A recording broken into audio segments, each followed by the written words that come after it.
All right, good afternoon for those folks on the East Coast, and still a good morning to you, to the folks on the West Coast. I want to thank you today for joining us. Today is ONC's information blocking webinar. It's part of our series on our recently issued proposed rule. This is the third in the series. Previously, we had a webinar providing for an overview of the entire rule. We also I believe it was last week, held a webinar on the API criterion and associated condition of certification and maintenance of certification requirements. Today, as I mentioned, we'll be discussing the information blocking proposals in our rule. And then next week, we will hold our final planned webinar, which will be on March 28th at 2 p.m. And that webinar will provide a short general overview of the rule with a decent amount of time devoted to questions and answers, obviously within the scope of the rule and what we're allowed to answer under the Administrative Procedure Act. I want to make known to everyone that our webinar schedule, as I just mentioned, is available on our website, healthit.gov/NPRM. It also includes registration links for, in particular, the next webinar on the 28th.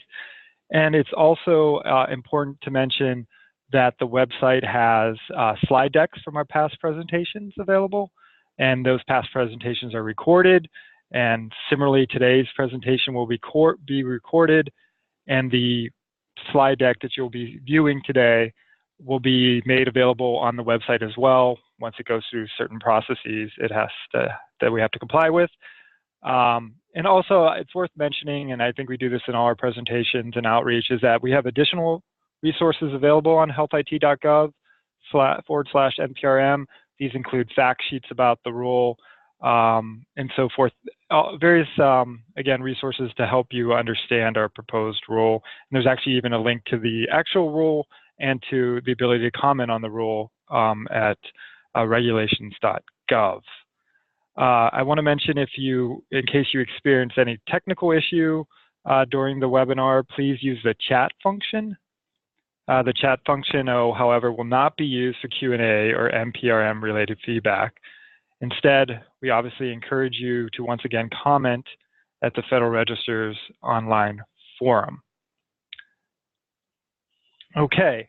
I think that covers the main logistics for today, and I think we can jump in. We have a lot to cover today. I suspect we will take up the full hour providing you information about the information blocking proposals. However, if there is some time at the end, we would be open to taking questions.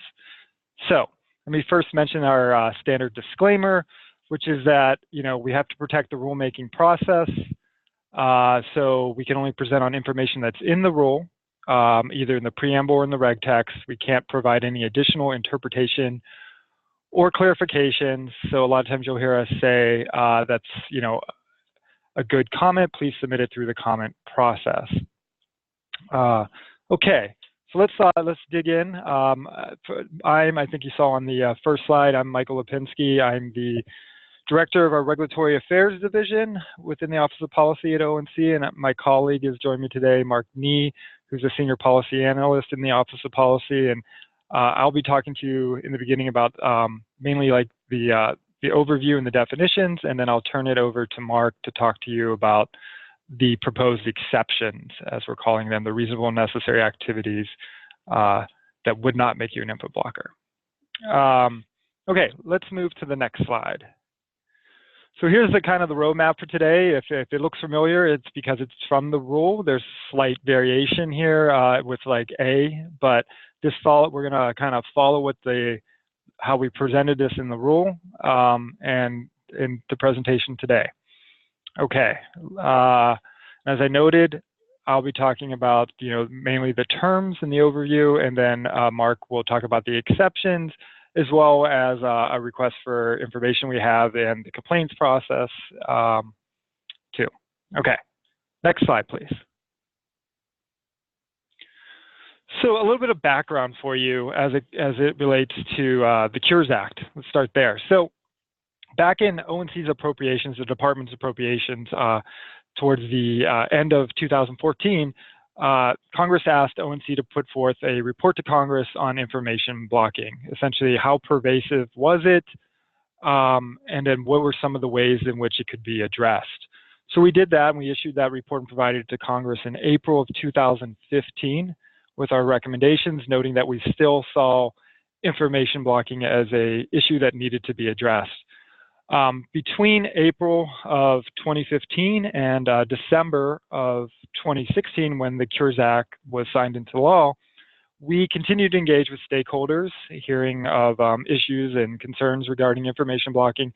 And importantly, we also provided ongoing technical assistance to Congress as they put together drafts of legislation that ultimately became the 21st Century Cures Act. Not only did we, but obviously the HHS Office of Inspector General provided technical assistance, and of course, Congress heard from other constituents as well. So ultimately, as I just noted, the Cures Act was passed. So let's move to the next slide and talk a little bit about what's in the Cures Act related to information blocking. So it defines information blocking. It gives a very broad definition, and essentially, you should be sharing the information. It doesn't really provide for but two things that we'll talk about today when information shouldn't be shared, and that's when there's an exception or when the law requires not to share the information. So it also, like I said, when there's an exception, statute provided for the Secretary of Health and Human Services to lay out those exceptions, also known as reasonable and necessary activities that do not constitute info blocking. It provides the enforcement powers to the Office of Inspector General. There's also some for ONC under the certification program. I'll mention that. But it's the OIG that would investigate claims of information blocking. And there's also a process in the statute talking about how they can coordinate with the HHS Office for Civil Rights when there's some overlap related to HIPAA enforcement. Then there are penalties, and we'll get into the penalties in a bit, what they are. And then, as I mentioned earlier in going over what we're going to discuss today, it also lays out a way for ONC to accept complaints on information blocking and gives some thought to what is some of the information that should be included in an allegation of or complaint of info blocking. So let's move to the next slide. So what has ONC been doing since the Cures Act passed? So obviously, we've continuously met with stakeholders, individually, ONC that is, but also jointly with the HHS Office of Inspector General. They led multiple stakeholder engagements related to information blocking over the past, I guess I would say almost 2-year period. So we participated in that, but we also, and my Mark will discuss this briefly, we have a complaints process, a way of submitting complaints on our website already.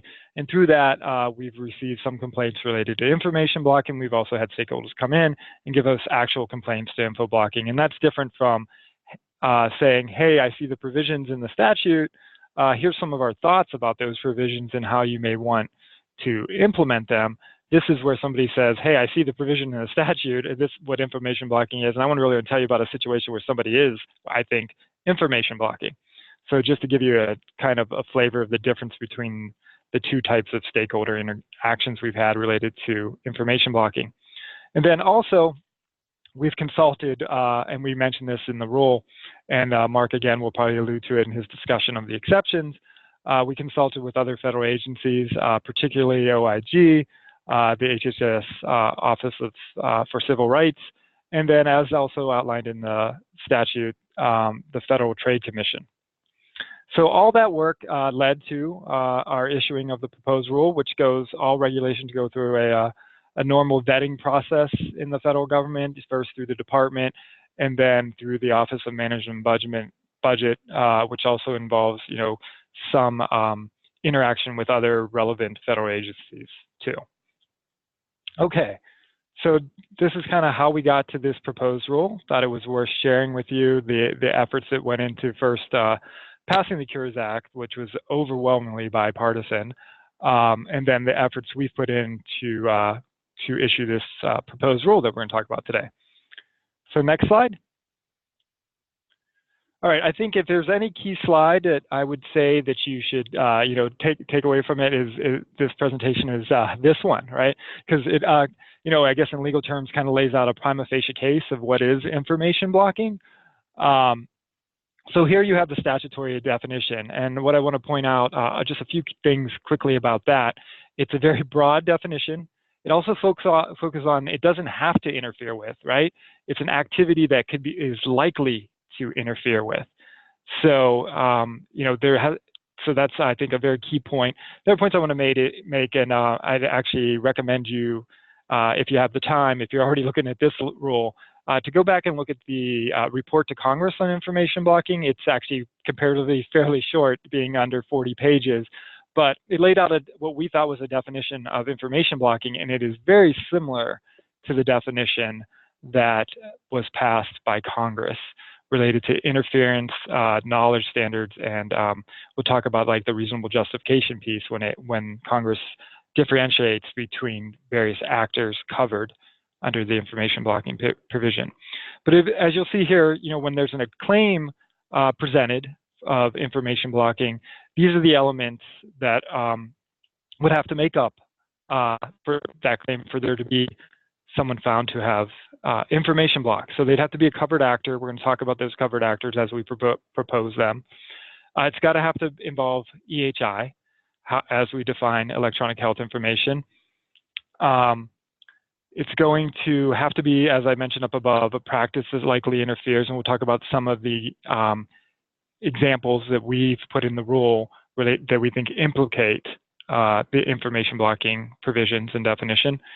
They have to have a requisite knowledge, a mens rea in legal term, and we'll talk about what Congress differentiated about that between providers and then other actors, health information networks, developers, and HIEs.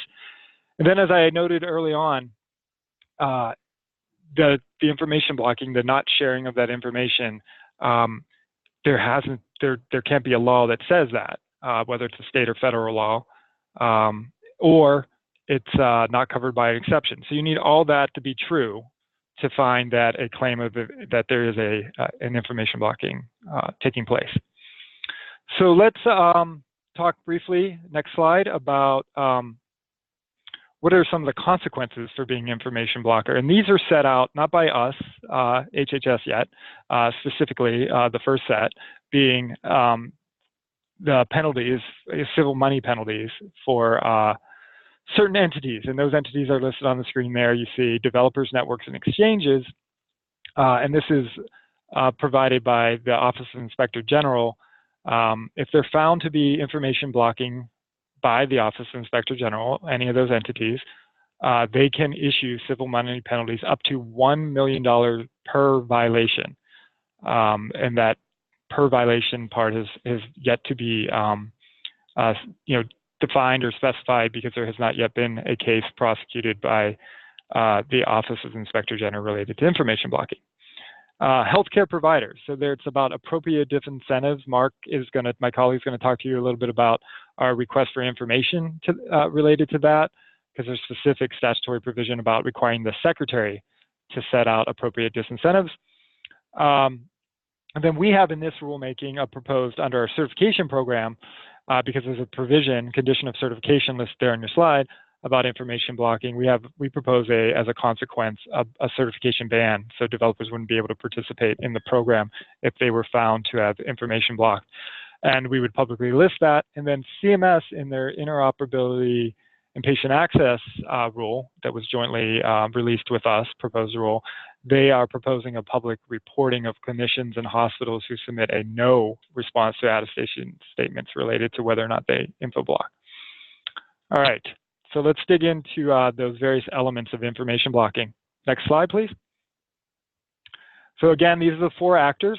Let's just jump in how we propose to define them. Next slide. So this one's pretty straightforward. Healthcare provider. As you can see, there's a pretty comprehensive list of all entities and providers that are covered by the information blocking provision. So how did we come to that proposal?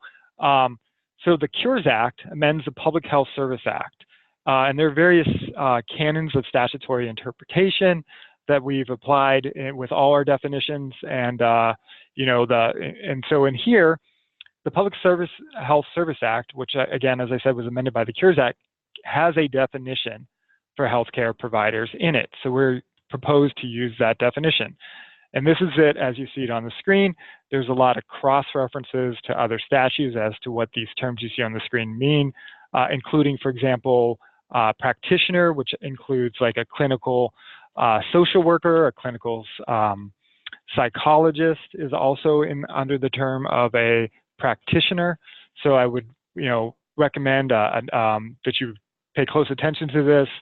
One of our clarifications and requests for comment is on whether or not we should focus more on the HIPAA definition of healthcare provider, which focuses more on does the provider provide services such as like medical services or services for which they furnish, either bills and is paid for healthcare in the normal course of business. So we're looking at that to make sure we have the proper scope of coverage when it comes to the term healthcare provider, looking at congressional intent.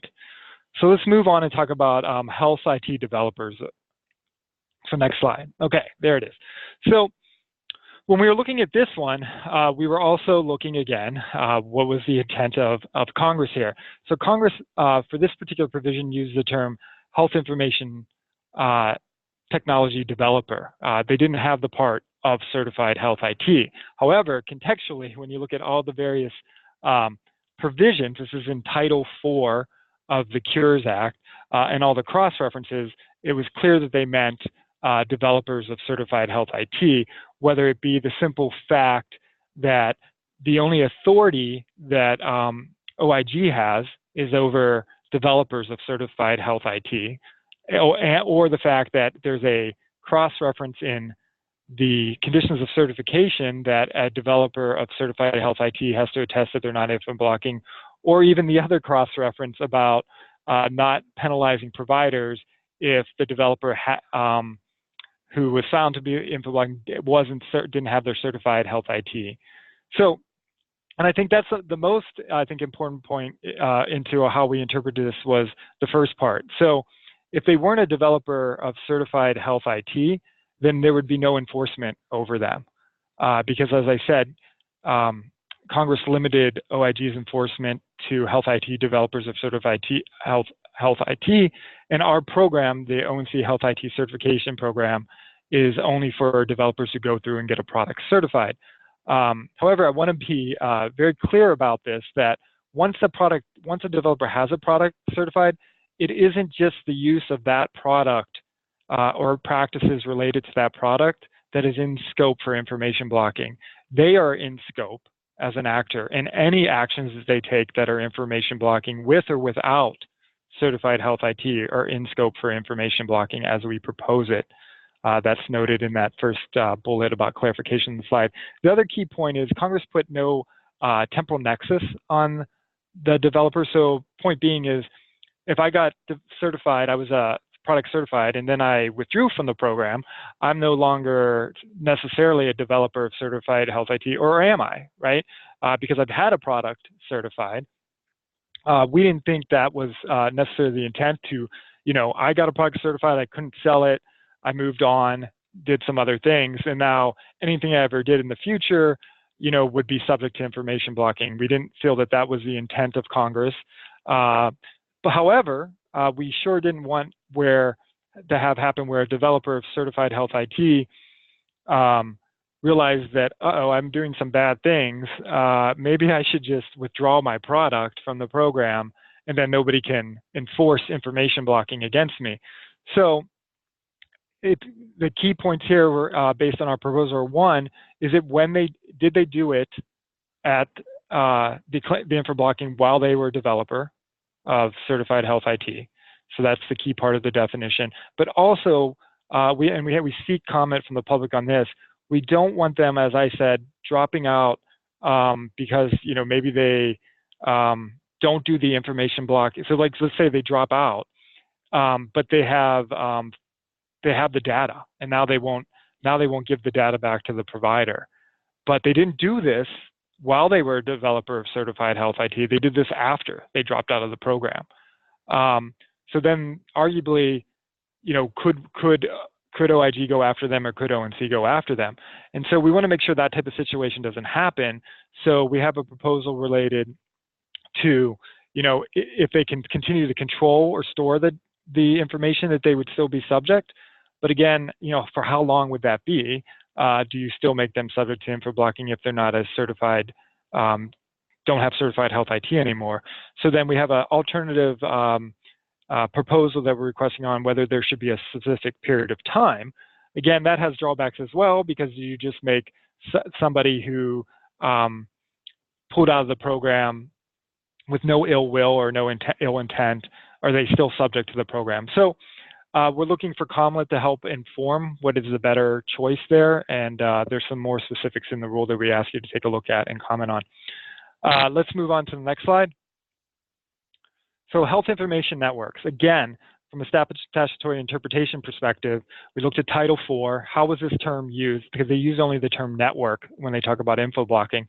But they use the term health information network in multiple other cases under Title IV related to the Trusted Exchange Framework Agreement, and they use it in relation to some of the areas that the Health Information Technology Advisory Committee, the HITAC Federal Advisory Committee, should be looking at related to health information networks. So that, consistent with the report to Congress, our technical assistance to Congress, we determined that the proper understanding of network should be health information network.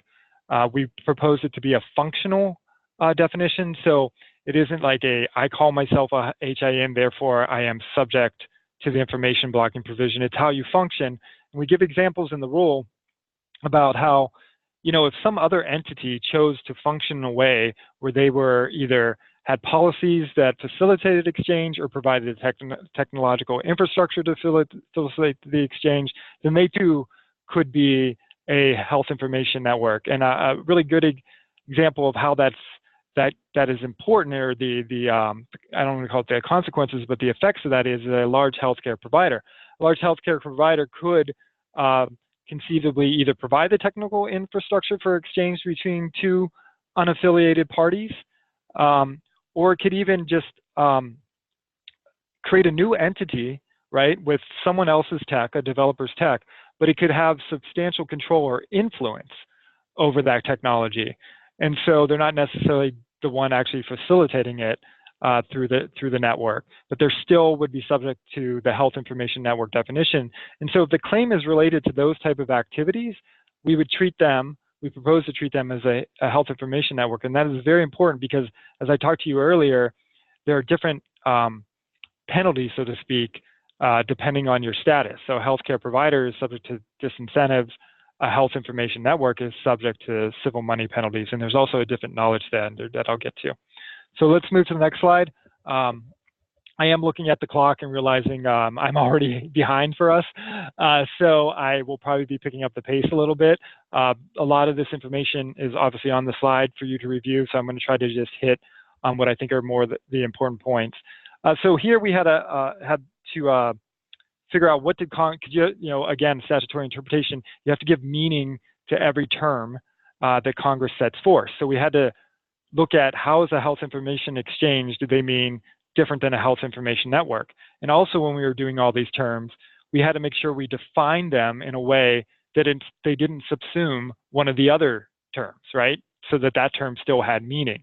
So if you were to define either health information exchange or health information network in a way that automatically pulled in any actions of a healthcare provider, if it wasn't based on functions, then you would not be giving meaning to the term healthcare provider anymore. So here we try to give our experience since 2009 with health information exchanges, what we expected that term to normally mean, the plain language, and how we wanted to make sure it was different than a HIN. But we also note here on the slide that it's possible for an HIE to function in a way that they would meet both of these definitions, a Health Information Network one and an HIE. Moving on to the next slide. All right, electronic health information. So here's the definition. It's kind of like a three-part definition, and I'm just going to really move to the next slide quickly, and we'll talk a little bit more about how we got there with that definition. So next slide. Okay, I think next, now let's go to step one. So step one, again, as I talked about with provider definition, Congress already defined health information in the Public Health Service Act. So that was the first thing we looked at, and that's the same definition that was used. It's a cross-reference to the Social Security Act for purposes of HIPAA. So we tried to look then at HIPAA as well. And so we looked at electronic, right? Because it didn't define electronic health information, but in this statute, the Cures Act, it talks about electronic health information. So we want to make sure the key factor, as you saw on the previous slide, is it has to be electronic media. And then, so what's the difference between those definitions that previously existed in statute and this definition that we're proposing? So there are three key things that are, I think, that we believe are somewhat unique or distinct to how we're approaching it. And so one is we bring in an individual as, so there it talks about information coming from all these other parties, but it doesn't mention information coming from an individual. So we specifically added that, so to speak, to the definition. We also carve out de-identified information, which is consistent with HIPAA. However, we request comment on that. We want to hear from stakeholders and the public as to whether that's the right approach or whether that information should be in the EHI definition. And last, we identify as part of the payment information, price information. And so we're going to talk about that next quickly. Next slide. Oh, one slide before that. Let's go back. Sorry, it's my fault ahead. So observational health information, we have a section in the rule about that, which is really about that clinical information regarding a patient and how that is the key information that, as we see it, in more of a quote-unquote focus of information that should move. But it's not the only information that's in the definition of EHI, as we say in the rule. So here on the slide, you'll see other information that is part of EHI as we propose it. In particular, price information you'll see there in that last bullet. And let's talk about that now. Okay, next slide. So price information, I want to be clear that it is a request for comment and information. So in this rulemaking, we're taking comment for the department and other, so the department can use other authorities, other programs, whether it be CMS or otherwise, to make price information more transparent. As far as it goes to info blocking, though, this rulemaking is establishing that framework for information blocking. We are saying in this rule that price information is part of EHI, and so we're asking for really comment about the parameters of that and the implications of including price information on that. And there's a long list of specific questions that we're asking of the public. So please take a look at that and give us your feedback. So next slide. One other key term that we identify and define in the rule is an interoperability element. And so this is our way, and it helps set the basis for the exceptions that Mark will talk to you about here, hopefully in a few minutes, once I get through my part of the presentation. And that gets to, like, what is needed to get access to that information that's being held or stored. We've defined that, and so it becomes part of, like, if you control the interoperability element, that you would, particularly if it involves intellectual property, we would require that to be licensed and made available to a party so they can get access to that information. Because, again, going back to the congressional definition, there were no exceptions other than unless it was required by law not to share that information, that you should be sharing it. So IP wasn't, specifically intellectual property specifically specified in the Cures Act as a reason not to share information. Let's move to the next slide. All right, so defining what is an interference, right? So we take it for its plain meaning, what interference is in terms of how to define it. We interpret it broadly because as you can see there in the statute, they talked about all these different ways, whether it's prevention, discouraging would all be considered interfering with the access, exchange, and use. So then we have to define what is access, exchange, and use. So you see this on the screen, how we've defined these terms. I think it's important to look at use, which also includes the term right in it as well. And we have examples in the rule related to clinical decision support, in that broad understanding of what is EHI and what is access, exchange, and use. Moving on to the next slide. So here is a few examples of practices that implicate the info blocking provision. I want to point you to, it would be section 8, C, 5, lowercase c, where we have more examples beyond just what you see on this screen about practices that we think would implicate the info blocking provision, but not necessarily violate it. And why do I say that? Because of the next few slides that we're going to talk about. Just because it's implicated doesn't mean you violate it. So let's, and here's a quick part on that citation. It would be, if you want the page number, it's 84, the Federal Register, page 7518, to see more of those examples. And okay, so why does it not necessarily mean you violated it? It only implicates it because you have to have a knowledge standard, a mens rea in legal terms. And so for healthcare providers, you have to know that the practice you're doing is both unreasonable and likely to interfere, as Congress specified in the Cures Act. And then again, you can go back and look at the report to Congress we did, and you'll see those very similar terms in there. But then for developers, the standard is a little bit lower. It's almost like a reckless or gross negligence from a, I guess, legal criminal perspective. So they have to know, or just should have known, that the practice would likely interfere. And so it's not a basis of reasonable and not an actual knowing, but they should have known. So there's that's one thing that has to be associated with the practice for it to be info blocking. Let's move to the next slide. Okay, and as I've been alluding to throughout my presentation so far, there can't be any specific law, whether it's federal or state, that requires you to interfere with the access exchange of USI. And I want to be clear, and Mark will talk about this when he talks about the privacy exception. We're not talking about, unless HIPAA, like the example we have here in HIPAA, where it says you can't send it. But most of the time in HIPAA, it's about discretion and certain conditions being met before the information can be disclosed.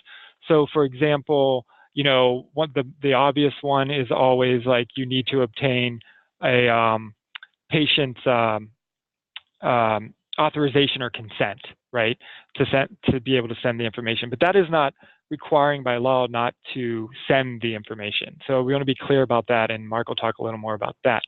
And I think, that will wrap up my part of the presentation, going through the elements other than the exception. And so I believe now, if we move to the next slide, I will turn it over to Mark to talk to you about the exceptions. So thank you, Mark. Great. Thanks, Mike. And thanks, everyone, for being on. I'm excited to be here talking about the exceptions. And I'm going to try to be, cover everything in an efficient way right here so we can get through all of the various exceptions and the requests for information and complaints at the end. So as you can see on the screen here, there are 7 proposed categories of reasonable and necessary activities, and their corresponding conditions are defined in 45 CFR 171-201 through 207.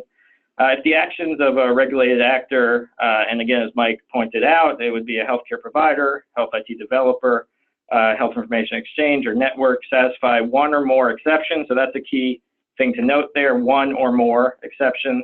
The actions would not be treated as information blocking, and the actor would not be subject to civil penalties and other disincentives under the law. So the way we kind of thought about these exceptions was, with the first 3, we believe that without these exceptions, actors, might be reluctant to engage in reasonable and necessary activities that prevent harm or promote privacy or security, and that could erode trust in the health IT ecosystem and potentially undermine efforts to provide access and facilitate the exchange and use of EHI for really important purposes. The next 3, as you can see on the right-hand side of the screen, 204 through 206, these are more focused on promoting competition and consumer welfare. and emphasized that addressing information blocking is critical for promoting innovation in health IT. And if you read the full information blocking section, you'll see that we emphasize innovation is key, and much of what we're thinking about here is with innovation in mind. We emphasize that we view patients as having an overwhelming interest in their EHI, and particularly the observational health information that Mike talked about. And then the last exception is kind of on its own as far as categorization, but it recognizes that it may be reasonable and necessary for actors to make health IT temporarily unavailable for the benefit of the overall performance of health IT. So next slide. Okay, so let's jump in. So the first exception I'm going to talk about is preventing harm. So under the proposed exception, it will not be information blocking for an actor to engage in practices that are reasonable and necessary to prevent harm to a patient or another person, provided certain conditions are met.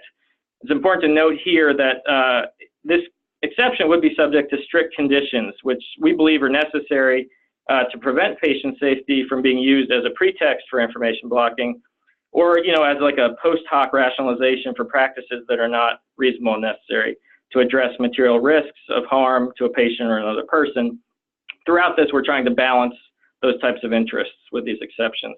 As far as what we were thinking about with this exception, the objective is the public interest in protecting patients and other persons against unreasonable risks of harm, can justify practices that are likely to interfere with access, exchange, or use of EHI. And we talk about how the exception focuses on risks of harm that are specific to access, exchange, or use. And we have this diagram, and we have them for each one of the exceptions that shows you what the exception is made up of. To qualify for this exception, the actor must have a reasonable belief that the practices will directly and substantially reduce the likelihood of recognized harm to a patient or another person. And there must either be an implementation of a qualifying organizational policy or implement a qualifying individualized finding. And you'll see in the first three exceptions I'm going to talk about, those kind of requirements are present in all three. So next slide. All right, this is keeping with the preventing harm.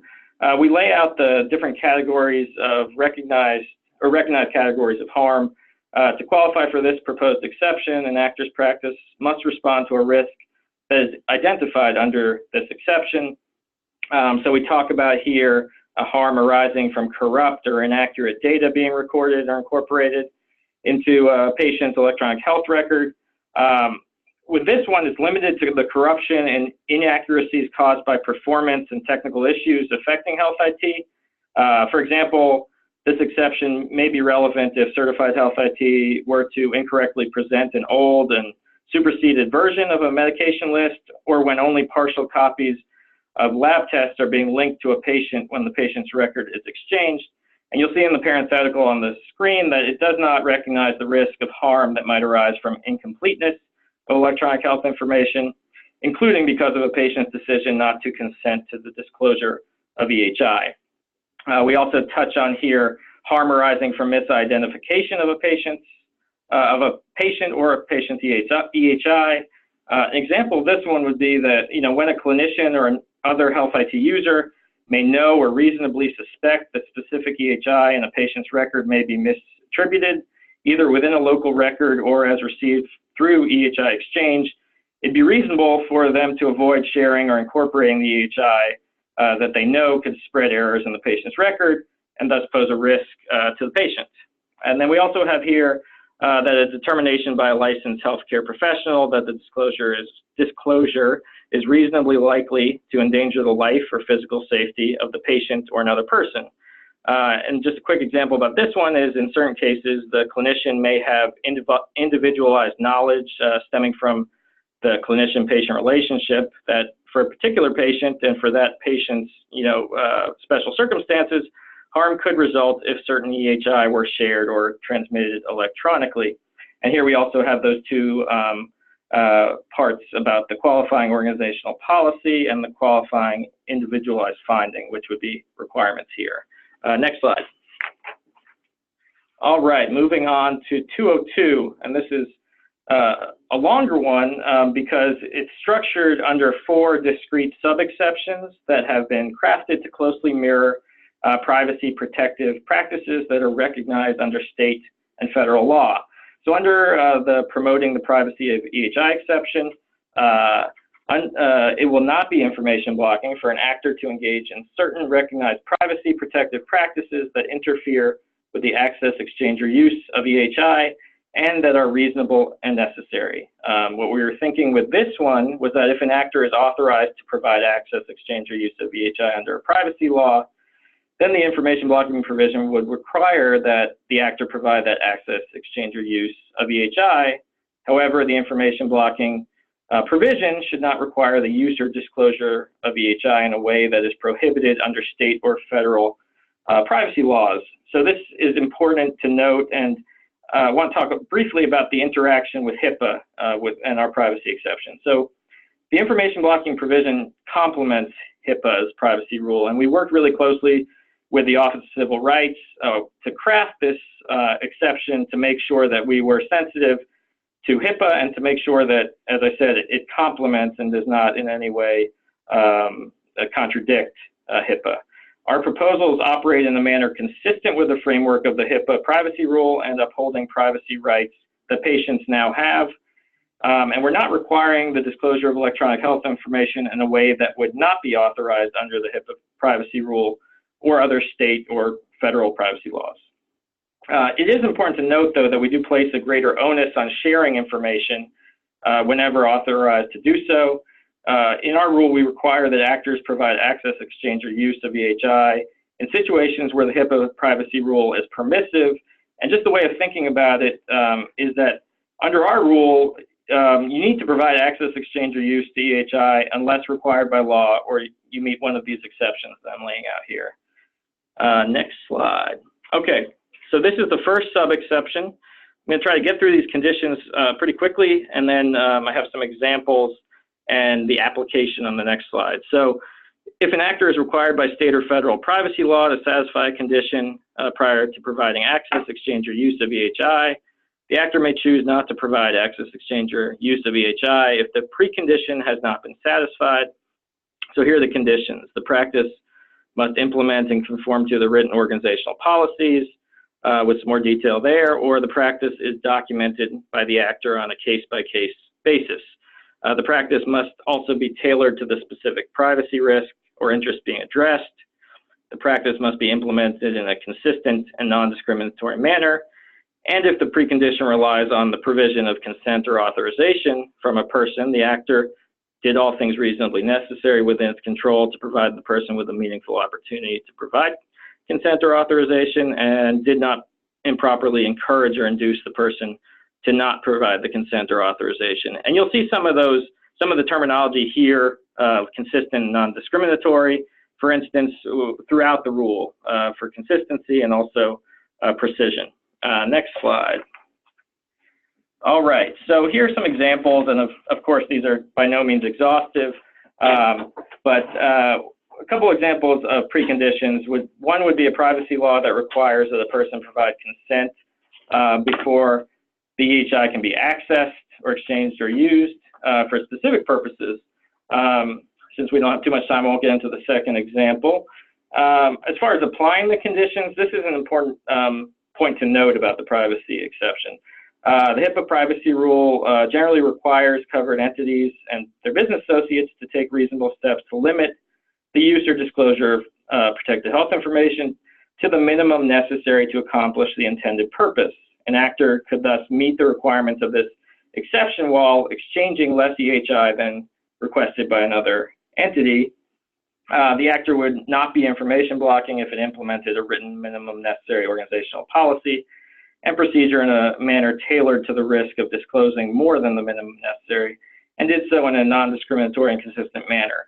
Important to note here is that we do have a request for comment about this issue because it was a tough one, and we worked, like as I said, with OCR closely, but we do see comments on the proposed condition generally, and more specifically on whether an actor's those organizational policies we've been talking about and procedures provide a sufficiently robust and reliable basis for evaluating such things as the bona fides, the reasonableness, and necessity of practices engaged in to satisfy preconditions required by state or federal privacy laws. Okay, next slide. Okay, just try to get through these quickly. This is the second sub-exception under the privacy exception. Health IT developer of certified health IT not covered by HIPAA. If an actor is a health IT developer of certified health IT that is not required to comply with the HIPAA privacy rule, the actor may choose to interfere with access, exchange, or use for a privacy protective purpose, but only if the certain conditions are met. And there they are: compliance with state and federal laws, implement a process that's described in their organizational privacy policy.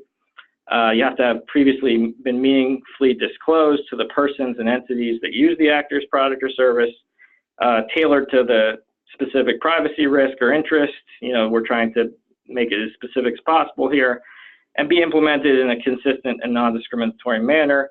Just a real quick note about this is that our expectation is that the class of health IT developers of certified health IT that utilize this exception will be probably pretty small, because the overwhelming majority of health IT developers of certified health IT are regulated by the HIPAA privacy rule as business associates. All right, next slide. The next sub-exception is a denial of an individual's request for their electronic protected health information in circumstances provided in 45 CFR 164.524 A1, 2, and 3. This one I'll be real quick about, because there are no information blocking conditions to be met here. However, conditions prescribed under each of 45 CFR 164.524 A1, 2, and 3 would need to be met. And we list them out there. There are things like requests made by inmates of correctional institutions, denials permitted by the Privacy Act, psychotherapy notes, and so on. So you should dust up or read those and make sure you're aware of what those say. All right, next slide. All right, this is another sub-exception: respecting an individual's request not to share information. An actor may choose not to provide access, exchange, or use of an individual's EHI if doing so fulfills the wishes of the individual. We have those conditions right there. The individual must have requested that his or her EHI not be accessed, exchanged, or used.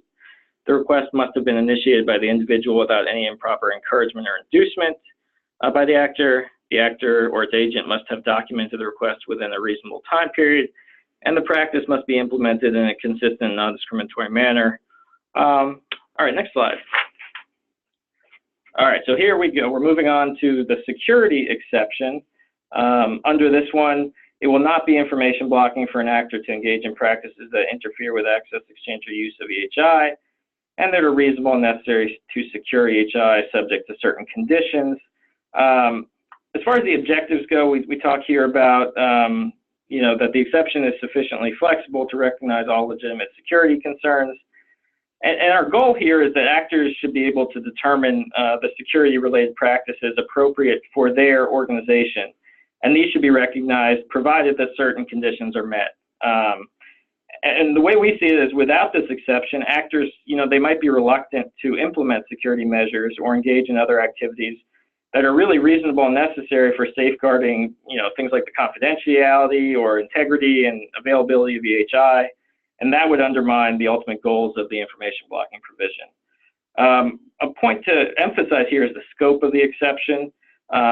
While the importance of security practices it can't be overstated, the proposed exception is not available for all practices that purport to security EHI. It operates to place a cap on what is reasonable and necessary by screening out practices that are unreasonably broad, onerous, are not applied consistently by or within an organization.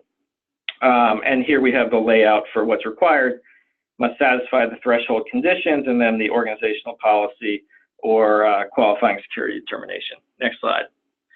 All right, on this slide we have some threshold conditions directly related to the safeguarding the confidentiality, integrity, and availability of EHI. Must be tailored to the specific security risk being addressed, and consistent and non-discriminatory, as we talked about previously. Here we have the qualifying organizational security policy and the qualifying security determination. A few notes about those beyond what's on the slide in front of you.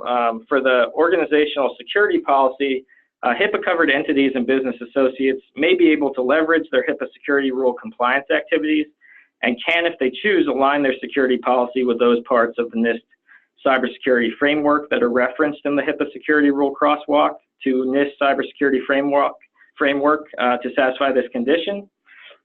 And regarding the qualifying security determination, the proposed exception recognizes that even a best practice risk assessment and security policy may not anticipate novel and unexpected threats. So we wanted to account for that. Next slide. All right, now we're moving along, and I think I have about 10 minutes left, so I'm going to try to be brief with these and cover everything quickly. So recovering costs reasonably incurred. It will not be information blocking for an actor to recover its reasonable costs of enabling access, exchange, or use of EHI. This proposed exception does not prescribe the amount of fees that can be charged, but imposes conditions to ensure that an actor's method for recovering costs is reasonable and non-discriminatory. Really important emphasis here is that costs recoverable under this proposed exception could include a reasonable profit, provided that all applicable conditions are met. There's also an important point to be made about the interaction with conditions of certification. If the actor is a health IT developer, certified health IT, subject to the conditions of certification for assurances and APIs, the actor must comply with all requirements of such conditions for all practices and at all relevant times. Also, if the actor is a health IT developer of certified health IT that deploys API technology, the actor must not charge any fee to an API user that is inconsistent with permitted fees specified at 170.404. And I do want to note that we work closely with the FTC on this one, as Mike mentioned, as well as 206, the licensing on RAND terms, which we'll get to in a minute. So next slide. So here, I'll get through this one quickly. This slide just talks about the method by which an actor recovers costs. So like I said previously, we don't actually identify the specific costs, but we talk about the methodology for recovery.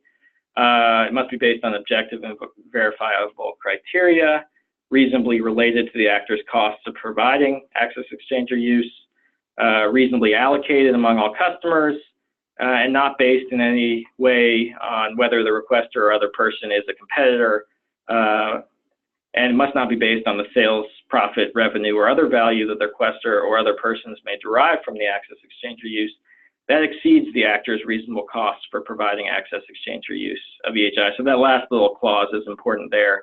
And as far as the fourth bullet here, competition is key, and what we're saying is you can't treat your competition differently, and these exceptions try to be clear about that. Next slide. All right, so these are some costs that are specifically excluded. We propose that these certain costs should be explicitly excluded from this exception, regardless of the method for recovering the cost. What we're doing here is trying to provide us some additional clarity about the scope of this exception and to create guardrails for preventing potential misuse of the exception. You can read through these just to pull out a few. The number 4, that's what we're talking about here, is providing copies of EPHI under HIPAA. So a fee prohibited under that provision would not be allowed. Key one number 5, a fee based in any part on the individual's electronic access to their EHI. And number 6, a fee to perform an export of EHI via the certification criteria for B10, which we're proposing for export. So all of these are important, but I just wanted to highlight those. Next slide. All right, we're on to responding to requests that are unfeasible.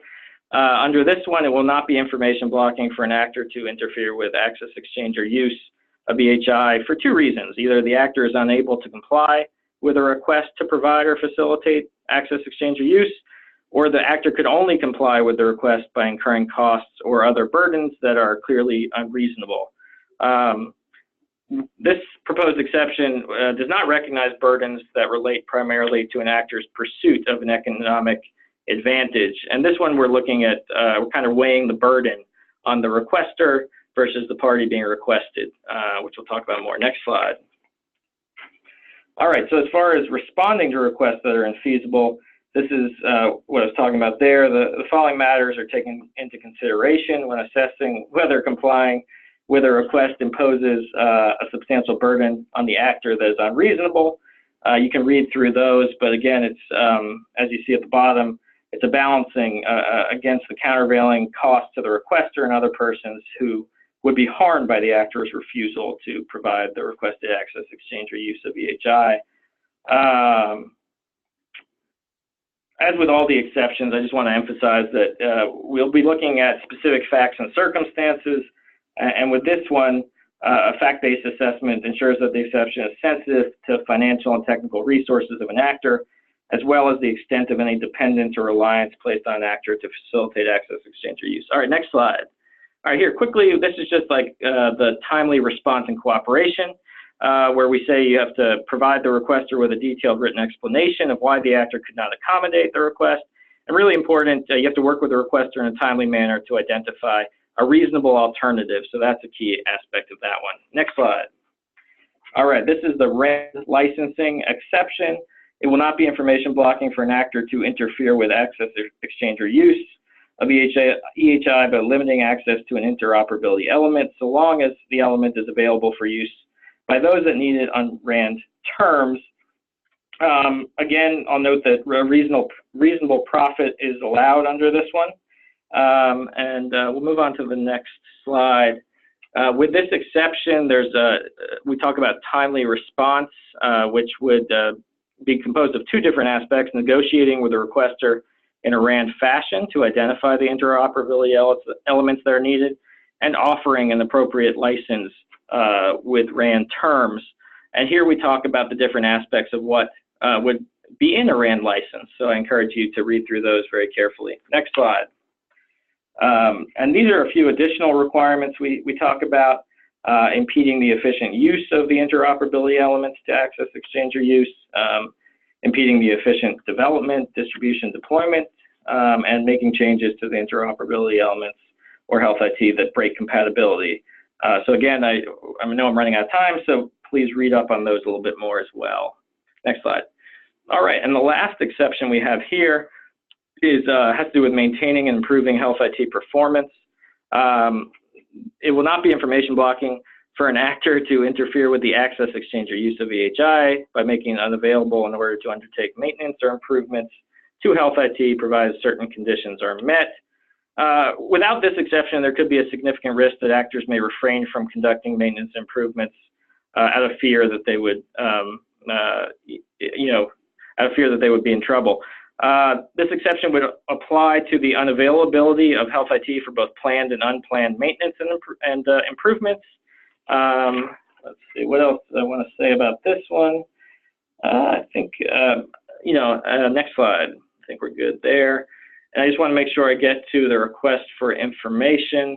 So this request for information has to do with additional exceptions. So in the rule, we talk about how we're considering whether to propose a narrow exception for the common agreement, and we talk about there on this slide.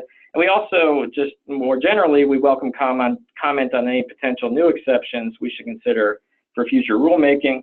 Like I've said throughout this, we try to strike the right balance with the proposed exceptions in restricting unreasonable interferences, but also allowing actors to take actions that are reasonable and necessary to advance the aims of the information blocking provision. And we want to hear if there are any additional exceptions we should consider. Next slide. So real briefly, this is the complaint process. We're pretty much building off of the complaint process we have in place already. As Mike mentioned, we're receiving complaints on an ongoing basis. I do want to note there's a FOIA exemption that has to do with information blocking. Information blocking claims and information received by ONC in connection with a claim or suggestion of information blocking are protected from disclosure by ONC and under the Freedom of Information Act. And as Mike noted, we've been working closely with OIG to implement the right processes and procedures for processing complaints. Next slide. All right, and last slide we have here is a request for information about disincentives for healthcare providers. As Mike explained, there's civil monetary penalties for developers, networks, and exchanges, but the appropriate disincentives for healthcare providers were not really described in CURES. So here, we request information on appropriate disincentives or if modifying disincentives already available under existing HHS programs or regulations would provide for effective deterrence. And we're working with other federal offices to determine what the best course of action is here with these disincentives. So I think I'm about 30 seconds left here, and so I just want to say, I know that was a quick overview. I encourage you to check out our website, like Mike said, where we have really great fact sheets, and also to read the regulation itself for the real details and examples we provide in preamble and the reg text clearly. I guess with that, Mike, do you have anything you'd like to add before we end this? Yeah, I just want to thank everybody for attending again. We've had really good attendance at these webinars, and we appreciate the interest in this rulemaking. And most importantly, the comment period is still open until May 3rd. So there's a significant amount of time left for you to review the rule and comment on it. And those comments are going to be extremely important to make sure that when we issue a final rule, that we get these policies right and that they're clear and understandable for everyone and implementable. So my thanks to my colleague, Mark. I didn't give him as much time as I had anticipated giving him to talk about the exceptions, but as you can see, all parts of the information blocking piece are very important, and we want you to understand them all. We hadn't talked so much about the terms previously, and more so about the exceptions when we gave our overview presentations. However, saying all that, again, I'm going to remind you of on the 28th of March, we will have one more planned presentation at this point, webinar, and we'll be trying to focus more on answering your questions to the extent that we can, obviously consistent with what we said in the rule, and consistent with our disclaimer that I mentioned at the beginning. So please attend that one. If you have questions, there should be definitely more time for us to take those questions and answer them. And lastly, I just want to reiterate from the top of the presentation, I know we went through this fairly quickly, but this will be available as presented online for you. It'll just take a couple days to go through a process that they get compliant with 508 and so forth. So look for it there, and again, there'll be a recording of the presentation as well. So thanks, appreciate it, and look forward to you attending and us hearing from you in the next presentation. Yeah, thanks everyone. Bye.